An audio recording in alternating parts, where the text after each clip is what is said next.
YouTube, what's going on today? I have a great video for you. We're going to break down the weekly meta for Warzone 3. So I know the Ram 7 has been up there for, I don't know, maybe a month now, but I'm here to show you a little bit different of a meta change that I fell in love with and what you will definitely want to use going into Season 3 of Warzone 3. So be sure to like and subscribe to stay up to date on all your Warzone content.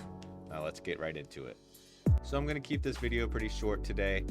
Since we have the Season 3 update in just a few days, the whole meta is most likely going to change, but I believe this gun will stay up there and not get nerfed like I think the Ram 7 will. So going into that, I am talking about this select battle rifle, which is the SOA Subverter. It hits very, very hard. It kind of reminds me of the C58 back in Cold War. This gun, it's heavy hitting.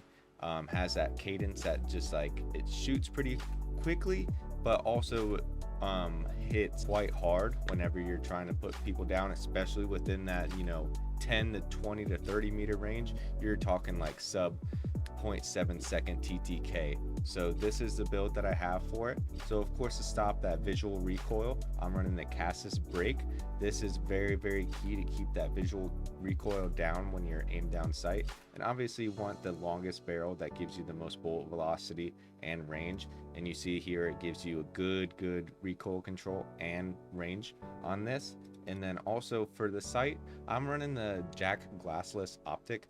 This is very key because that also cuts down on that visual recoil that really helps you hit your shots and be more accurate at range. And this is something that is very key because I think the irons on this aren't very well, but I think if you do like irons or running an iron setup, you can swap this out for either a rear grip or an underbarrel.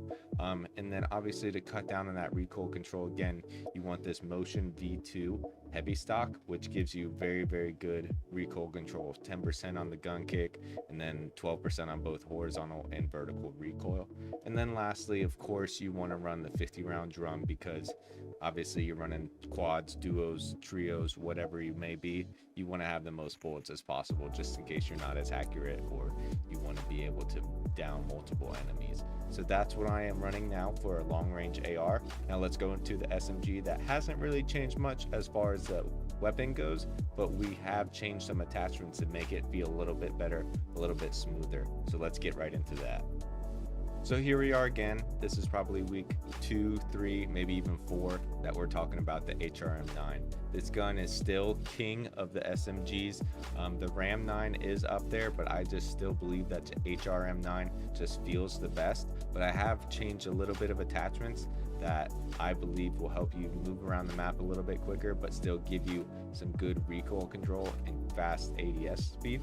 And we're still running that Thorn 90 barrel, which has always been meta throughout the whole lifespan of this gun. But now instead of running a muzzle device, I'm throwing on the high grain rounds, which gives you that range, which helps you down people at a further range, because if you get caught in that 10 to 12 meter range, it does affect how quickly you put someone down. Obviously you're running the 50 round drum, that's standard as it's been for the past few weeks now. But also what I have thrown on here is the PCS 90 assault grip, which is giving you more recoil and gun kick control, and it hits a little bit on ADS speeds, but it would be the same thing if you were to have the muzzle device on there. And then lastly, we are running the folding stock, which also gives you that recoil control. You can also swap this out for the hatchet light stock. It's also preference, but this is what I am running and what I really enjoy about this. And then obviously we're going to go through, you still have smokes, throwing knives, you can swap this out for the Semtex. And then as far as the perk package goes, I've switched this up a little bit too. We are going with sleight of hand, Mountaineer, quick fix, and flex. So quick fix can be subbed out for tempered and flex can be subbed out for high alert. It's all preference, but this is what I'm running. This is what I'll be running when Rebirth Island drops in the next few days. I hope you all enjoy. Be sure to like and subscribe to stay up to date on this content. Have a good one.